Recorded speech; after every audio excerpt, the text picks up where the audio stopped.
kalau di dalam propertinya ini dibeli dari developer atau pengembang, maka hak konsumen pertama, dia harus mendapatkan informasi dari pengembang apakah ini sudah legalitasnya jelas.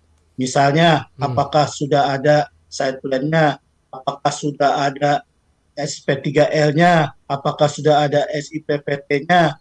Nah, kalau memang semua sudah lengkap, terus bagaimana? Kapan jadinya? Nah, sedangkan yang pernah kita alami adalah bahwa selama ini konsumen hanya membeli gambar saja. Nah, itu Sehingga dia. apa akibatnya? Setelah sudah bertahun-tahun dibayar lunas, bangunan tidak selesai-selesai, ada beberapa developer yang akhirnya menyatakan pilot.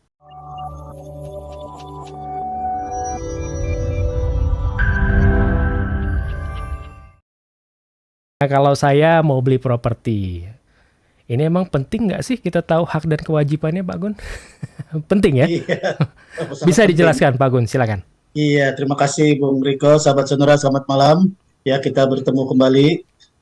Ya, jadi mengapa hak dan kewajiban konsumen untuk transaksi jual beli ini, Hmm. properti khususnya, Hmm. itu sangat penting. Karena apa? Kalau kita tahu hak dan kewajiban kita, jadi kalau ada masalah, Hmm. kita tahu solusinya seperti apa. Oke. Jika kita, yang pertama itu kalau di dalam transaksi itu kan, kalau yang punya uang sih mungkin nggak perlu lagi hak dan kewajiban. Cuma Hmm. nanti pusingnya ketika barang yang dibelinya tidak selesai-selesai. Nah baru pusing. Tapi Hmm. pusingnya kan kalau ada duit nggak ada masalah kan. Ya. Nah ini yang kasihan, yang duitnya pas-pasan. Ya udah tidak tahu informasi, nggak jadi-jadi, tambah pusing. Nah jadi mengapa sangat penting informasi bagi konsumen yang akan membeli properti. Yang pertama dia harus tahu betul barang yang akan dibeli itu apa. Ya. Ya misalnya katakan properti ini sendiri kan pemahaman kita juga mungkin bisa tidak sama. Hmm. Karena orang awam berpikir properti itu pasti rumah, Ya. tanah gitu ya. Ya. Betul. Nah, padahal ada istilah selain properti itu real estate. Oh. Nah, kalau real estate itu hanya tanah dan bangunan. Tetapi Oke. properti termasuk tanah, bangunan, termasuk sertifikat sebagai hak kepemilikan. Nah, ini yang dasar-dasar ini yang harus dipahami. Nah, Hmm. jadi kalau misalnya seseorang mau membeli properti, katakan misalnya rumah.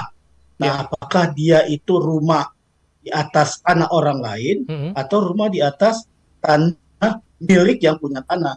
Karena di dalam Undang-Undang Pokok Agraria ada namanya asas pemisahan horizontal. Ya. Pemilik tanah sama pemilik bangunan itu tidak sama orangnya. Nah, ini harus cermat. Ya. Ya, mengapa hak dan kewajiban ini penting? Misalnya apa? Misalnya di dalam perlindungan konsumen kan di dalam pasal 4, 5, 6, 7 sangat jelas. Ya di dalam Undang-Undang Nomor 8 tahun 99. Hmm. Itu apa saja yang menjadi hak konsumen? Misalnya dia berhak atas informasi yang benar, informasi yang jujur. Ya. Nah, itu kalau dia beli tanah bangunan dari pihak developer. Hmm. Tapi kalau misalnya dia beli dari pihak pribadi itu lain lagi. Oh. Apakah memang yang dijual itu sudah bersertifikat tanahnya Hmm. atau belum? Jika sudah bersertifikat, apakah hak milik, apakah hak guna bangunan? Nah, kalau hak guna usaha lain lagi ya, memang di dalam UPH dijelaskan bahwa hak atas tanah itu ada hak milik, hak guna usaha, guna bangunan, hak pakai.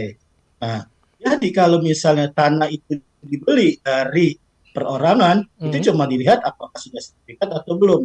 Kalau belum, apa yang harus dilakukan? Nah, itu juga konsumen harus tahu. Nah, kalau di dalam propertinya ini dibeli dari developer atau pengembang, maka hak konsumen pertama, dia harus mendapatkan informasi dari pengembang apakah ini sudah legalitasnya jelas. Misalnya, Hmm. apakah sudah ada site plan-nya, apakah sudah ada SP3L-nya, apakah sudah ada SIPPT-nya. Nah, kalau memang semua sudah lengkap, terus bagaimana? Kapan jadinya? Nah, sedangkan yang pernah kita alami adalah bahwa selama ini konsumen hanya membeli gambar saja. Nah, itu Sehingga dia. apa akibatnya? Setelah sudah bertahun-tahun dibayar lunas, bangunan tidak selesai-selesai, ada beberapa developer yang akhirnya menyatakan pilot. Ya. Ada yang kabur. Nah, ini sangat dirugikan konsumen. Oleh karena itu, dari awal informasi itu harus jelas. Nah, kalau kewajibannya tentunya dia harus bayar segala macam. Itu nanti tercantum di dalam PPJB.